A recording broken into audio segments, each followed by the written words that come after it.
Hello students, how are you? I hope you all are doing good.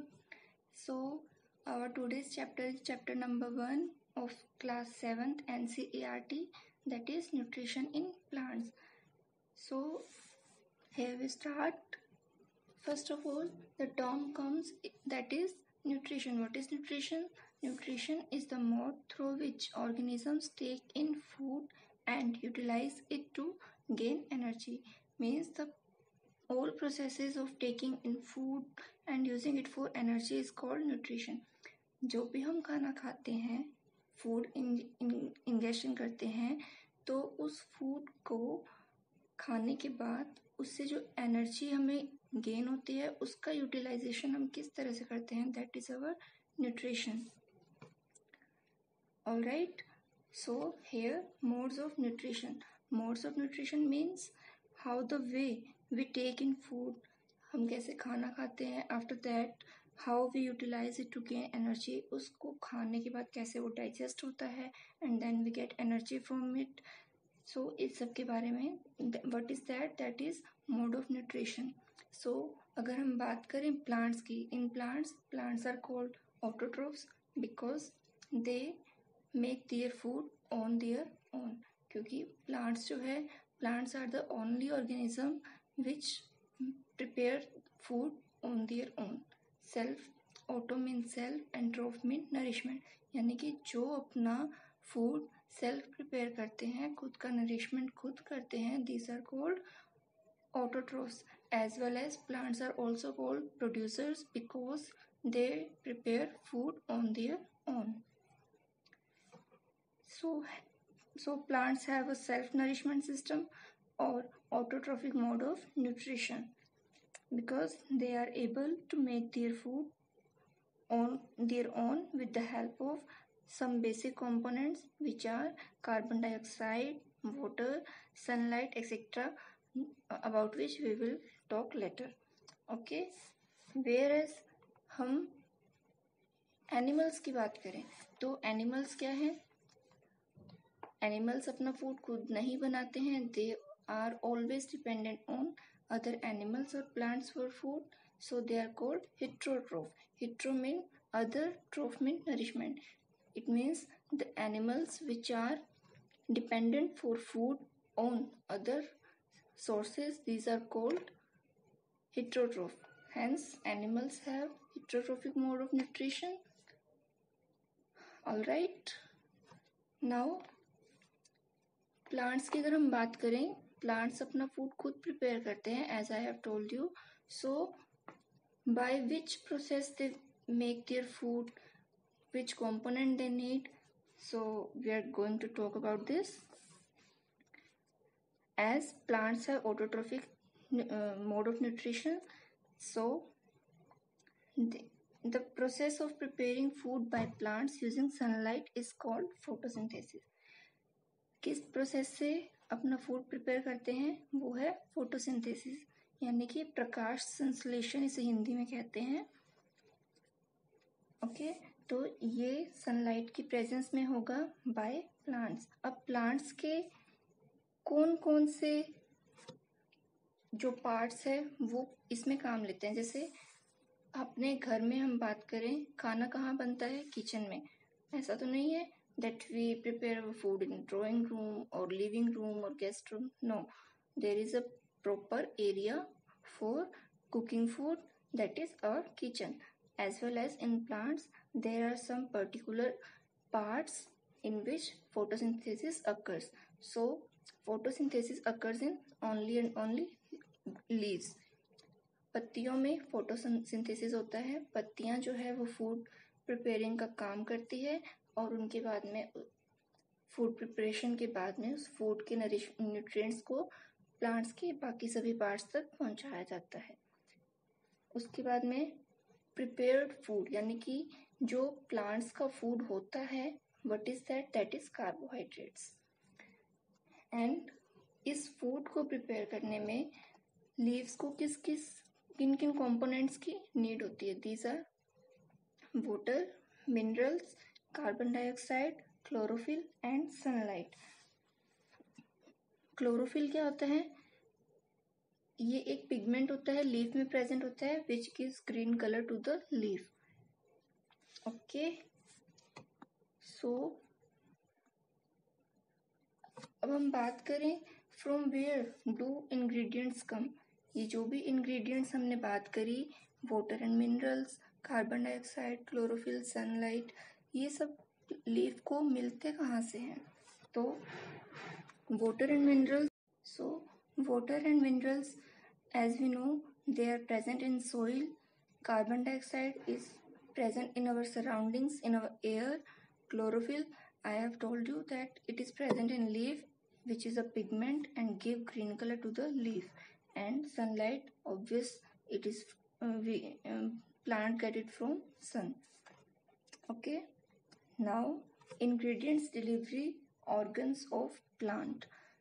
अब जो भी components थे या जो भी इंग्रेडिएंट्स थे, उनको लीफ तक सप्लाई कौन करता है, बात आती है ये. तो सबसे पहले है स्टोमेटा. ये क्या करते हैं? कार्बन डाइऑक्साइड को डिलीवर करते हैं. स्टोमेटा क्या होते हैं? ये लीफ की सरफेस पे टिनी पोर्स होते हैं, छेद होते हैं, जो कि गैस एक्सचेंजेस का काम करते हैं. अब इसके बाद हम बात करें वेसल्स.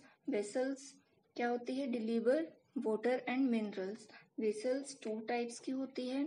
जैसे अपनी बॉडी में आर्टरीज एंड वेन्स होती है, उस तरह से प्लांट्स में 2 टाइप्स की वेसल्स होती है. These are xylem and phloem. And leaves क्या काम करती है? Deliver chlorophyll and sunlight, because chlorophyll is already present in leaf and sunlight comes from sun that leaves absorb. Now process of photosynthesis. ये photosynthesis होता कैसे है? As photosynthesis जो term है, उसी से हमें पता लगता है कि photo means light and synthesis mean prepare करना.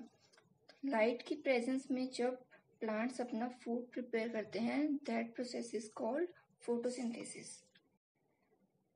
इसकी केमिकल रिएक्शन की अगर हम बात करें, तो अपने सराउंडिंग में जो कार्बन डाइऑक्साइड प्रेजेंट है, वो किसने? स्टोमेटा ने लीव्स को प्रोवाइड करवाई, प्लस जो रूट से वाटर एब्जॉर्ब हुआ है, दैट इज वो दोनों मिलेंगे, लीव्स में आएंगे. देन क्लोरोफिल एंड सनलाइट की प्रेजेंस में जब रिएक्शन होगी, फोटोसिंथेसिस प्रोसेस होगा, देन क्या बनेगा?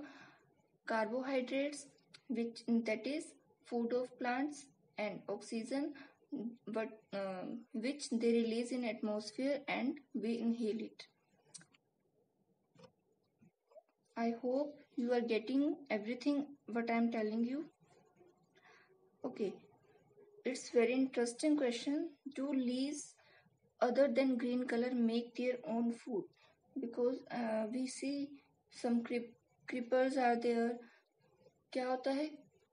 हर किसी में लीव ग्रीन नहीं होती है, कुछ पिंक होती है, रेड होती है, येलो होती है. तो क्या वो लीव्स भी अपना फूड खुद प्रिपेयर करती है? Then obviously yes, because whatever color they have, it doesn't matter, because they have a certain amount of chlorophyll.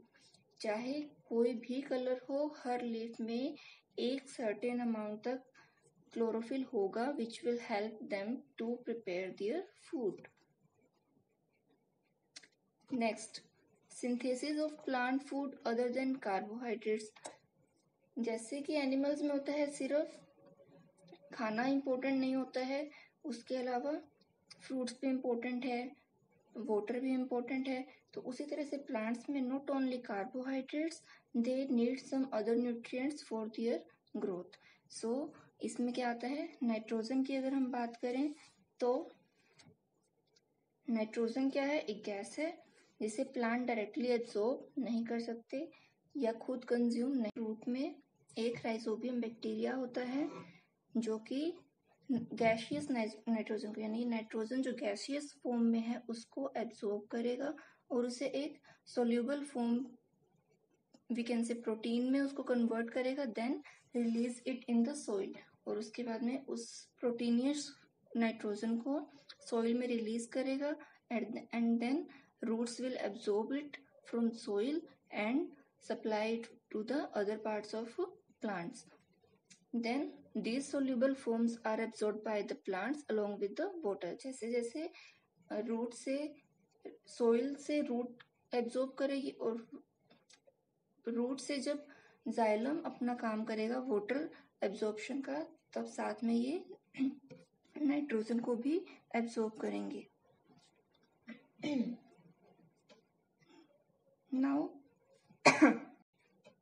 Now एक रिकैप देखते हैं फोटोसिंथेसिस प्रोसेस का. सबसे पहले क्या था, लीव्स में होता है प्रिपेयर्ड फूड, होता है कार्बोहाइड्रेट्स. कंपोनेंट्स इसको चाहिए carbon dioxide, water, sunlight, chlorophyll.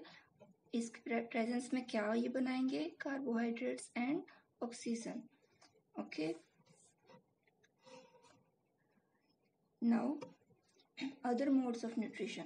ये तो थे प्लांट्स जो कि ऑटोट्रोफ्स है, इन्होंने अपना फूड खुद प्रिपेयर किया. लेकिन there are some plants which do not have chlorophyll. कुछ प्लांट्स ऐसे होते हैं जिनमें क्लोरोफिल नहीं होता है, hence they can not synthesise their food, जिसकी वजह से वो खुद का फूड नहीं बना पाते हैं. तो इसके लिए वो क्या करते हैं, कुछ तरह के रिलेशनशिप्स क्रिएट करते हैं, जैसे पैरासिटिक, इंसेक्टिवोरस प्लांट्स एंड सेप्रोट्रोप्स. ये तीन तरह के पैरासिटिक मोड होता है, इंसेक्टिवोरस प्लांट्स होते हैं जो कि दूसरे प्लांट पे डिपेंड होते हैं, और सेप्रोट्रोप्स होते हैं. तो इनके बारे में हम डिटेल में पढ़ते हैं अभी. पैरासाइट क्या होते हैं, इसके सबसे अच्छा एग्जांपल इसका हम कैस्कटा ले सकते हैं, दैट इज कॉमन लैंग्वेज में अमरबिल जिसको कहते हैं. What is amarbel? Yellow tubular structure twining around the stem and branches of a tree. हम देखते हैं कि पेड़ पे एक येलो कलर की नेट लाइक स्ट्रक्चर्स होती हैं. What is that? That is cuscuta और amarbel. It does not have chlorophyll. इसमें क्लोरोफिल नहीं होता है, and it gets nutrition from the host plant. Host क्या होता है? The plant on which it climbs, or a plant on which the other plant is living. That is host.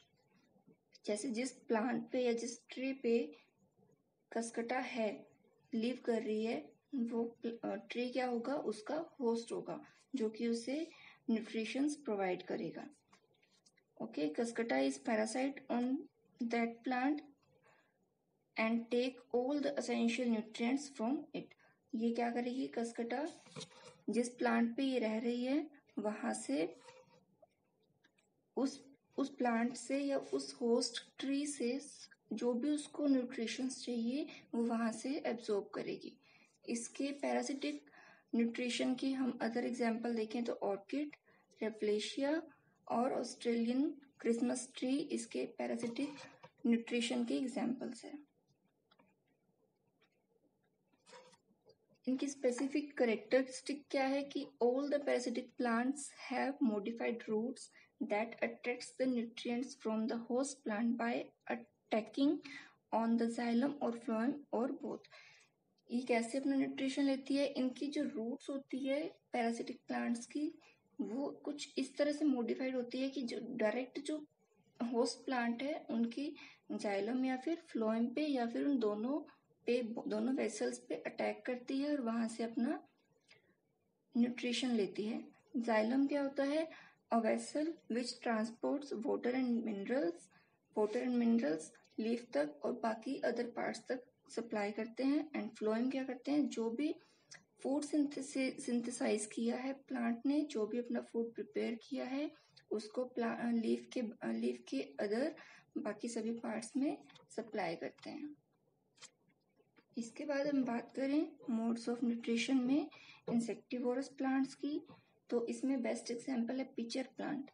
Picture means एक जग like structure. जैसे आप जग में देखते हो कि आगे की साइड में उसका जो अगला सिरा है थोड़ा बाहर नुकीला होता है, तो इस तरह से उसकी पिचर प्लांट की स्ट्रक्चर होती है, मॉडिफाइड पार्ट होता है लीफ में. ये क्या करते हैं, जैसे ही कोई लीफ पे कोई भी इंसेक्ट आकर बैठेगा, इंसेक्टिवोरस आप देख रहे हो, इंसेक्टी मतलब इंसेक्ट से अपना न्यूट्रिशन लेते हैं. तो ये पिचर प्लांट की लीफ पे जब कोई भी इंसेक्ट आकर बैठेगा तो ये पिच जो होगी इसकी वो कंट्रैक्ट हो जाएगी, जिससे कि जो इंसेक्ट होगा वो इस लीफ के अंदर की साइड में आ जाएगा और उससे ये अपना न्यूट्रिशन लेंगे। इसके बाद में इसके एग्जाम्पल्स की अगर हम बात करें, पिचर प्लांट के अंदर इसमें है ड्रोसेरा, एल्ट्रोवेंडा एंड कॉमन बटरवर्ट जो है वो इसके एग्जाम्पल्स हैं। इसके बाद सेप्रोट्रोप्स की बात करें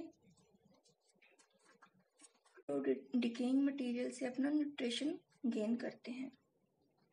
तो सेप्रोट्रोफिक प्लांट्स जो होते हैं which use saprotrophic mode of nutrition are called saprotrophs. Means जो भी डेड और डिकेइंग पार्ट से अपना न्यूट्रिशन लेंगे, दीज आर सेप्रोट्रोफ्स।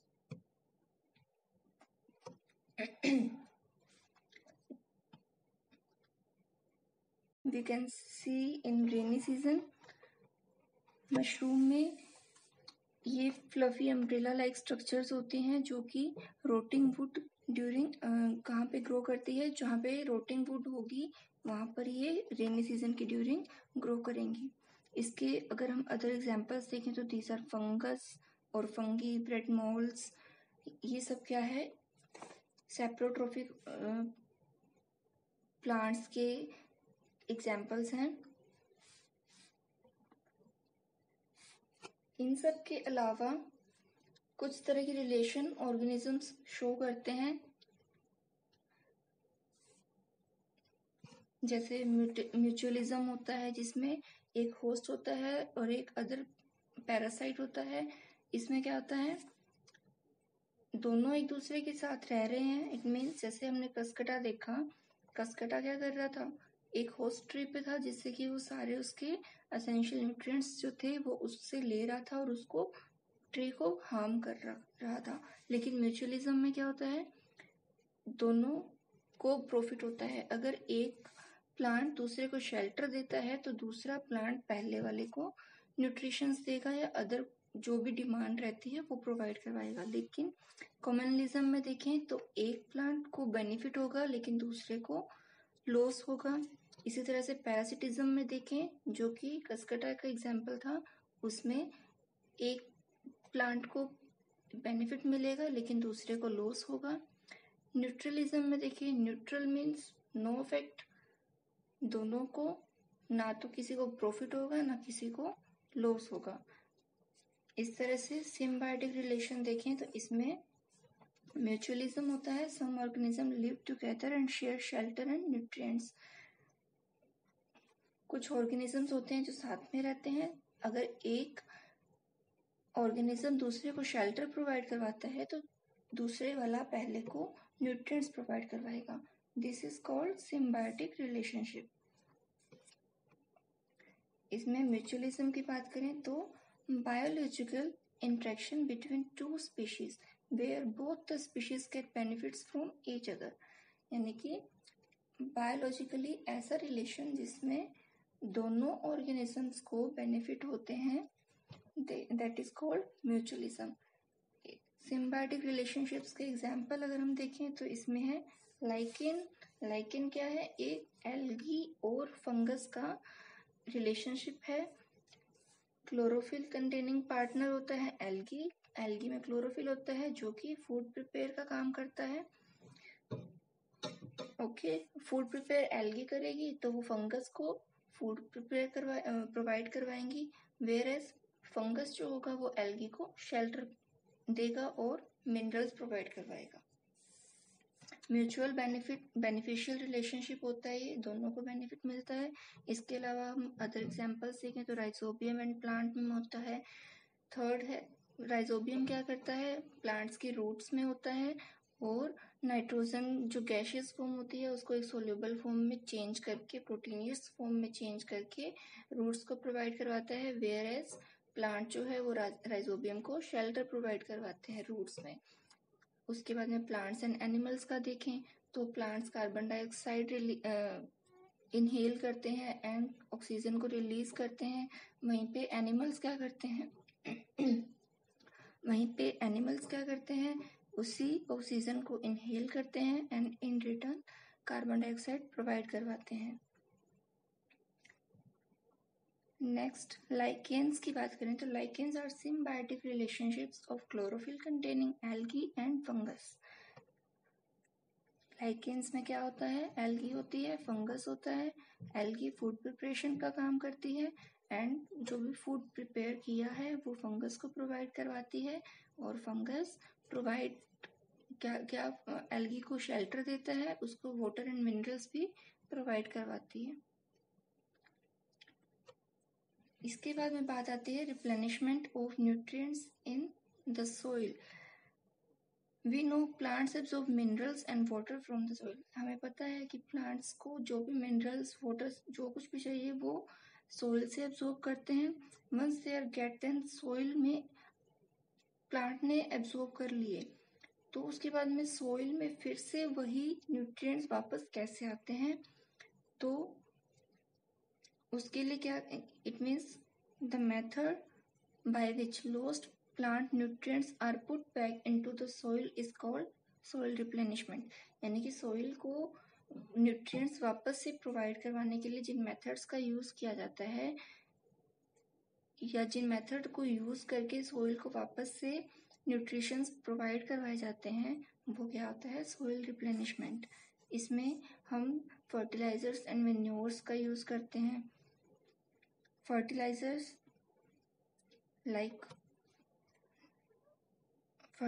केमिकल सब्सटेंसेस होते हैं, लेकिन मैन्योर एकदम ऑर्गेनिक होता है। न्यूट्रिएंट्स जो हम प्रोवाइड करवाते हैं this are nitrogen, potassium, phosphorus etcetera. इनके बेनिफिट क्या होंगे, सॉइल रिप्लेनिशमेंट अगर हम करवाते हैं तो उसके बेनिफिट क्या होते हैं, ग्रास विल बी ग्रीनर। जो भी क्रॉप है या ग्रास है उनका colour they will be in a good green color. Weeds will die easier. Weeds यानी कि जो undesirable plants grow along with the crop, these are called weeds। जो it means जो crop के साथ में छोटे छोटे पौधे unwanted plants जो grow करते हैं these are called weeds। वो easily die हो जाएंगे fertilizers and manure के यूज से, and then वाटर एब्जॉर्प्शन की जो कैपेसिटी होगी सोइल की वो हाई हो जाएगी और बेटर हो जाएगी। इसी के साथ चैप्टर कंप्लीट होता है। इस चैप्टर में हमने पढ़ा, we have learned about nutrition, what was nutrition, modes of nutrition that were autotrophs and heterotrophs. उसके बाद में then we read about photosynthesis. Photosynthesis में हमने पढ़ा कि कहाँ पे किस पार्ट में होता है, क्या क्या कंपोनेंट्स चाहिए। उसके बाद में हमने मोड्स ऑफ न्यूट्रिशन पढ़ा जिसमें पैरासाइट्स थे, इंसेक्टिवोरस प्लांट्स थे एंड सैप्रोट्रोफ्स थे। उसके बाद में हमने रिलेशनशिप्स के बारे में पढ़ा, सिम्बायोटिक और म्यूचुअलिज्म के बारे में। उसके बाद में सोइल रिप्लेनिशमेंट के बारे में। So I hope you got, so I hope it, learn it, read it, and don't forget to subscribe my channel, hit like and share also. Thank you.